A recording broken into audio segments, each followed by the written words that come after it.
الذنوب جمیعا، بے شک اللہ پاک سارے گناہوں کو معاف کر دیں گے، سارے گناہ معاف ہو جائیں گے، لیکن شرط کیا ہے؟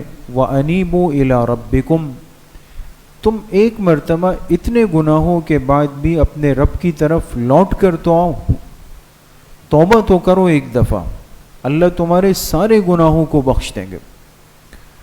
تو اس آیت میں سب سے زیادہ تسلی ہے اس انسان کے لیے کہ چاہے انسان نے کتنی بھی زندگی غفلت کے اندر گزاری ہو، اللہ کی نافرمانی کی ہو، گناہ کیے ہو، لیکن جب تک حیات ہے، زندگی ہے، اسے اللہ کی رحمت سے نا امید نہیں ہونا ہے۔ توبے کا دروازہ اس کے لیے کھلا ہوا ہے۔ اس لیے میرے عزیزوں، دوستوں، بزرگوں، بعض دفعہ شیطان انسان کو مایوسی میں ڈالتا ہے، پریشان کرتا ہے کہ تم نے اتنے گناہ کیے، اتنے بڑے بڑے گناہ کیے، اتنی زیادتیاں کی ہے، اتنے ظلم کیے ہیں، اب کیسے ہوگا؟ تو انسان پریشان نہ ہو، نہ ہر ایک کو بتاتا پھرے، یہ تو بندے اور اللہ کا ایک محبت کا معاملہ ہے۔ اللہ کے سامنے بیٹھ جائے، پھر ماہ مبارک ہے اور مغفرت کا عشرہ اپنے اختتام کی طرف ہے، کل سے جہنم کی آگ سے خلاصی کا عشرہ ہے۔ اندھیرے میں انسان اللہ کے سامنے بیٹھ کر ہاتھ اٹھائے، اللہ سے معافی مانگے، یقین کرے اللہ پاک معاف بہت جلدی کرتے، بشرطے کہ بندہ ہمت کرے۔ دوسری بات جو سورہ زمر میں ہے، اللہ پاک نے اہل ایمان، اہل جنت کا اور اہل جہنم کا تذکرہ کیا کہ جب قیامت کے دن ان کو فرشتے لے جائیں گے، دونوں طبقات کو، اہل جنت کو بھی فرشتے لے جائیں گے جنت کی طرف، اور اہل جہنم کو بھی فرشتے لے جائیں گے جہنم کی طرف، لیکن دونوں میں فرق ہے۔ وہ فرق کیا ہے؟ فرمایا جب جہنمیوں کو لے جائیں گے تو ان کو ایسے لے جائیں گے جیسے کہ جانوروں کو پیچھے سے ہنکایا جاتا ہے۔ ہانکنا جانتے ہیں نا، جانور آگے ہوتا ہے، چرانے والا پیچھے ہوتا ہے، تو وہ کس انداز میں کبھی ڈنڈا مارتا ہے، کبھی پیر مارتا ہے، کبھی دھکا دیتا ہے، وہ آگے دوڑتا ہوا جا رہا ہوتا ہے۔ اور پھر جب ہانکتے ہانکتے جب جہنم کے دروازے آئیں گے تو وہاں جو فرشتے کھڑے ہوں گے وہ ان سے پوچھیں گے کہ الم یأتکم رسل منکم، اس بدترین انجام تک کیسے آئے؟ کیا تمہارے پاس دنیا میں اللہ کے پیغمبر نہیں آئے تھے؟ تو وہ کہیں گے بلا، کیوں نہیں، ولیکن حقت کلمۃ العذاب علی الکافرین، ہم بدنصیب لوگ تھے، ہم نے عذاب کا فیصلہ اپنے اوپر مسلط کر دیا، پیغمبروں کی مانی نہیں، آج یہ ذلت کا دن دیکھنا پڑ رہا ہے۔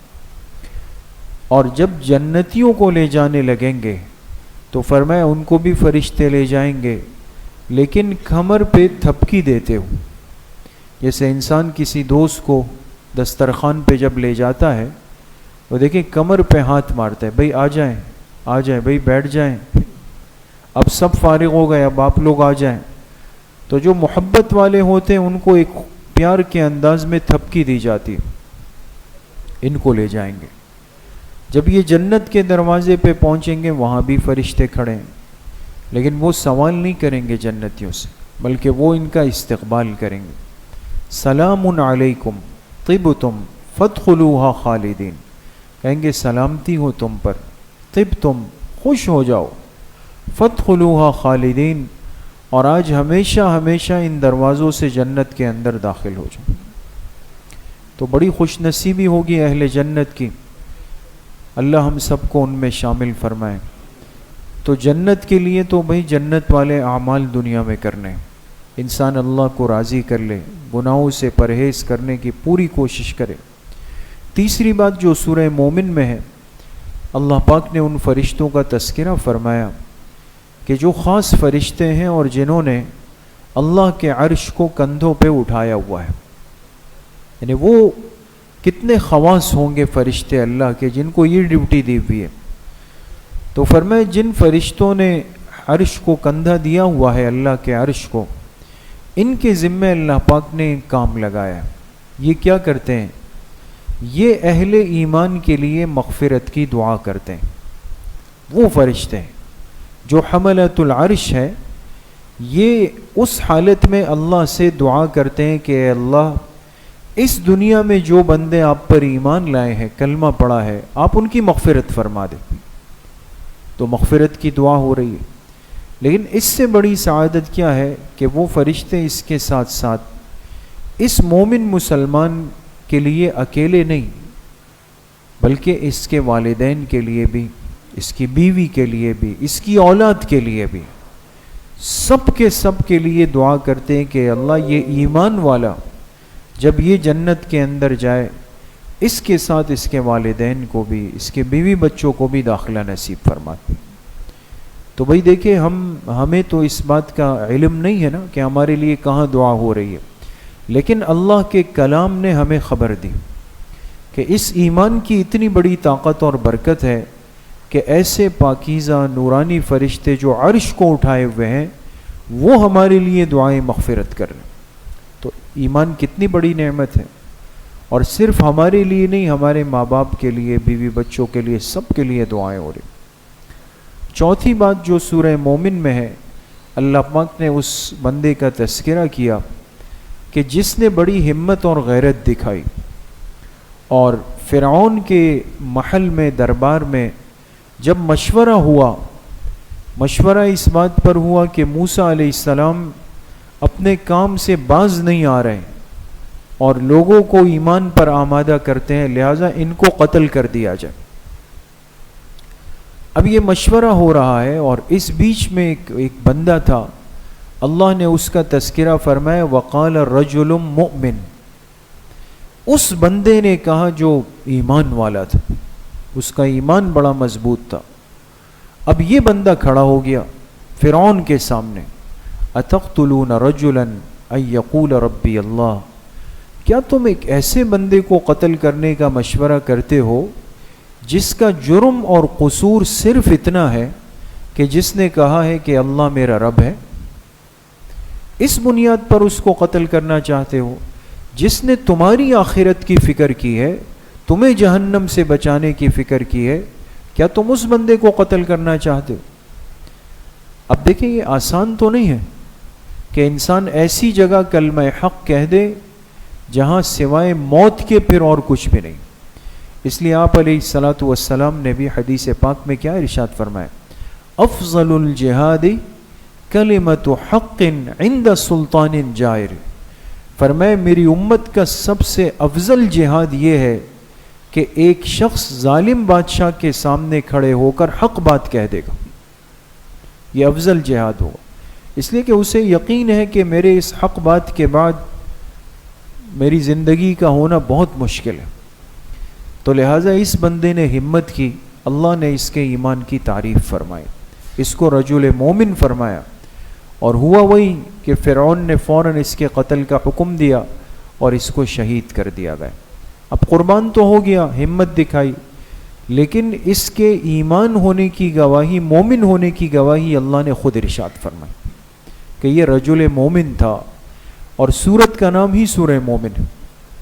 پانچویں بات جو سورہ مومن کے اندر ہے، اللہ پاک نے دعا کی برکت کو اور دعا کی محبوبیت کو ذکر فرمایا. دیکھیں دعا کیا ہے، یہ اللہ سے مانگنے کا ایک ذریعہ ہے. بندہ اللہ کے سامنے سائل بن جاتا ہے. جیسے دنیا میں انسان کسی سے کوئی چیز مانگ لے، ہم کہتے ہیں بھئی یار یہ سائل ہے. یہ اب آپ خود بتائیں کہ ہم کہیں جائیں اور یہاں سے کوئی آئے، وہاں سے آئے، وہاں سے آئے، اب وہ سائل تنگ کرے تو اچھا لگے گا، غصہ آئے گا؟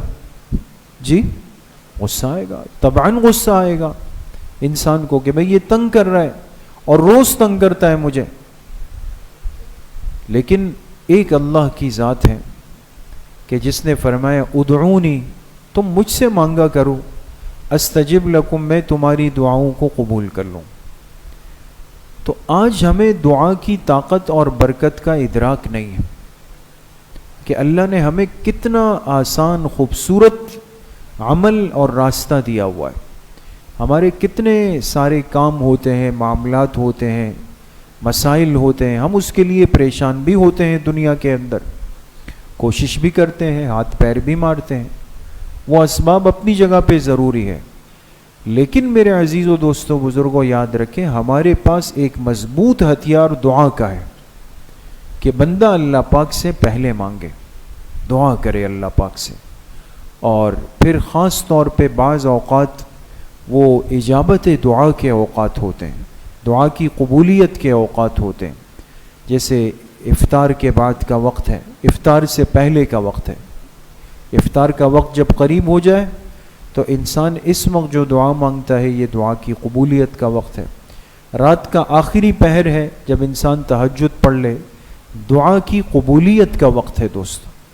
اسی طریقے سے جب آذان ہو جائے، آذان کے بعد کا جو وقت ہے دعا کی قبولیت کا وقت ہے، ہمیں کوئی توجہ نہیں ہوتی، جب مؤذن آذان سے فارغ ہو جائے، حدیث پاک میں آپ علیہ الصلاۃ والسلام نے فرمایا جب مؤذن آذان دے تم اس کے کلمات کا جواب دو، ہے نا، آذان ختم ہو جائے پھر کیا کرو، ایک مرتبہ درود شریف پڑھ لو، درود شریف کے بعد پھر آذان کی مسنون دعا پڑھ لو، اللہم رب هذه الدعوة التامة والصلاة القائمة آت محمدا الوسیلة والفضیلة وابعثه مقاما محمودا الذی وعدتہ، یہاں تک، یا انک لا تخلف الميعاد بھی ایک روایت میں یہ دعا پڑھ لیں۔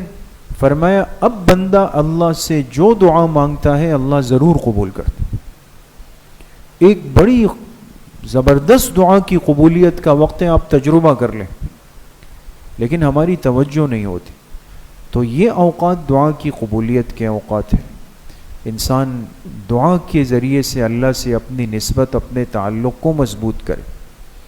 چھٹی بات جو سورہ حامیم سجدہ میں ہے، اللہ پاک نے فرمایا ہم نے انسان کو جو اعضاء دیے ہیں، جو اعضاء انسانی، ہاتھ ہے، پیر ہے، آنکھیں ہیں، کان ہیں، جتنے بھی اعضاء ہیں، فرمایا یہ دنیا کے اندر تو خاموش ہے، ساکت ہے، صرف جسم کا ایک عضو ایسا ہے جسے اللہ نے ناطق بنایا، بولنے والا، وہ کون سا حصہ ہے جی؟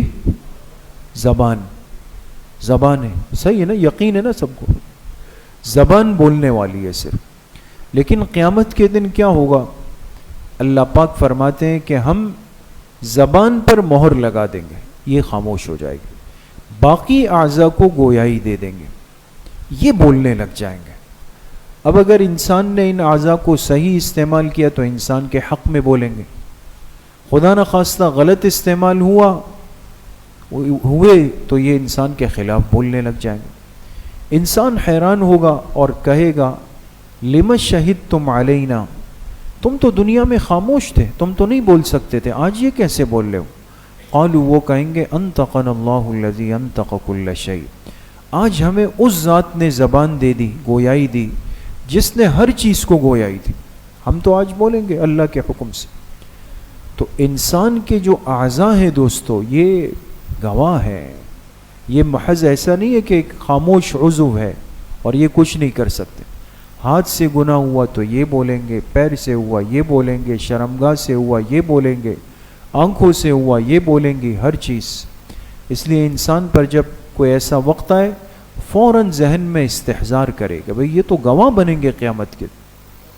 ساتویں بات جو سورہ حامیم سجدہ میں ہے، اللہ پاک نے فرمایا کہ بعض ایسے بدنصیب لوگ ہوتے ہیں کہ جب میرے کلام کی تلاوت ہونے لگتی ہے تو وہ کہتے ہیں لا تسمعوا لہذا القرآن، کہ بھئی اس قرآن کو مت سنو، والغوا فیہ، شور و شغب مچاؤ، لعلکم تغلبون، تاکہ تم غالب آ جاؤ۔ اب وہ طبقہ جو اللہ کے کلام کو سننا نہیں چاہتا تھا یا پسند نہیں کرتا تھا، تو جب تلاوت شروع ہوتی یا آپ علیہ السلام نماز شروع فرماتے تو وہ اپنے ساتھیوں سے کہتے تھے بھئی شور مچاؤ، دوسری چیز کا شور مچاؤ، کیوں؟ تاکہ قرآن کی آواز نہ آئے اور تم غالب ہو جاؤ۔ اس لیے میرے محترم دوستوں بزرگوں، آج آداب مسجد سے بڑی ناواقفیت ہے۔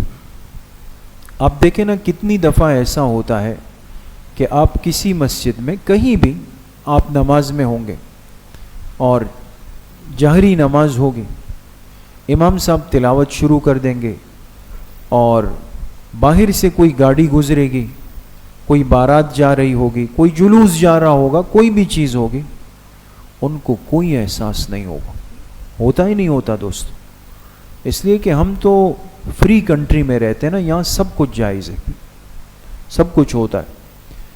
تو حالانکہ ایک مسلمان کو ادراک ہے کہ یہ وقت اذان کا ہے، یہ وقت نماز کا ہے. کیوں؟ مسلمان نماز تو پڑھتا ہے نا. اب وہ بارات کے ساتھ جا رہا ہے، اس کو پتہ ہے یہ نماز کا وقت ہے، مسجد کے باہر سے ہماری گاڑیاں گزر رہی ہے، میرا جلوس جا رہا ہے، اس کے باوجود اس کے ماتھے پر بل نہیں آتا. جو چیز، جو ڈیگ اور جو گانا، جو باجا، جو چیز بھی اس نے لگائی ہوئی ہے، وہ اس پہ فرق نہیں پڑنے دیتا. اندر تلاوت متاثر، نماز متاثر، اعمال متاثر، لیکن یہ اپنے ہلہ گلہ کے اندر پاگل ہو جاتا ہے، اتنی بڑی وعید کی پکڑ میں آ جاتا. اس لیے میرے عزیز و دوستو بزرگوں، ان چیزوں کا اشد خیال کرنے کی ضرورت ہے. اور چاہے انسان کوئی دینی چیز سن رہا ہو، مثال کے طور پہ آپ گھر میں بیان سن رہے ہیں، آپ نعت سن رہے ہیں، آپ تلاوت سن رہے ہیں، قریبی مسجد سے اذان شروع ہو جائے تو ہمیں کیا کرنا ہے؟ اس کو بند کر دیں، اس کو بند کر دیں.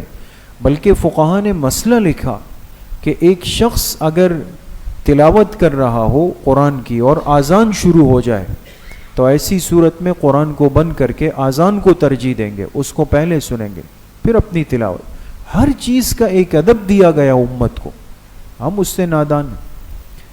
8ویں اور آخری بات جو سورہ حامیم سجدہ میں ہے، اللہ پاک نے فرمایا کہ سب سے بہترین انسان اور بہترین بات، کلمات اس شخص کے ہیں جو اللہ کی طرف لوگوں کو دعوت دے رہا ہو. وَمَنْ أَحْسَنُ قَوْلًا مِّمَّنْ دَعَا إِلَى اللَّهِ، اس سے زیادہ خوبصورت بات کس کی ہو سکتی ہے جو شخص لوگوں کو اللہ کے دین کی طرف دعوت دے رہا ہو، دین کے کام کے اندر لگا ہوا ہو، دعوت کے کام کے اندر لگا ہوا ہو. یہ احسن فرمایا، اس میں تفضیل کا صیغہ، اس میں تفضیل کے معنی ہوتے جو سب سے اعلیٰ ہو، اللہ کو سب سے زیادہ پسند ہو. تو اس لیے بھئی اپنا ایک مزاج آج بنانے کی ضرورت ہے. یہ جو ہم اپنی آنکھوں سے دیکھتے ہیں نا، ایک چیز غلط ہو رہی ہوتی تو حکمت کے ساتھ انسان کو چاہیے کہ وہاں تھوڑی سی فکر کر لیں، احساس کر لیں. چونکہ ہے فتنوں کا دور، آپ کسی کو صحیح کرنے جائیں گے خود گندے ہو کر آ جائیں گے. کسی کو سمجھانا مسئلہ ہے، توجہ دلانا مسئلہ ہے، غلطی پر تنبیہ کرنا مسئلہ ہے. ہر آدمی آج اتنا مجاہد ہے، لڑنے مرنے پہ تیار ہے. غلط کر رہا ہوگا لیکن آپ نے کہا یار ایسا نہیں، جی کہاں سے، جی کیسے، جی کیا دلیل آپ کے پاس، کیا آیت ہے آپ کے پاس، کیا ثبوت ہے آپ کے پاس. بالکل ریڈی بیٹھا ہوا ہے ہر شخص. تو اس لیے دعوت کا عمل حکمت کے ساتھ، انسان اپنا ایک مزاج بنائے. خود نماز کے لیے آئے تو بھئی جن سے بات ہو سکتی ہے، جو آپ کی بات سن سکتے ہیں، ان سے تھوڑی سی بات نماز کی بھی ہو جائے. اگر کوئی خدا نخواستہ کسی غلط کام میں لگا ہوا ہے، حکمت کے ساتھ اس کو اس غلطی پر تنبیہ بھی کر دے انسان. اللہ پاک صحیح عمل کی توفیق نصیب فرمائے.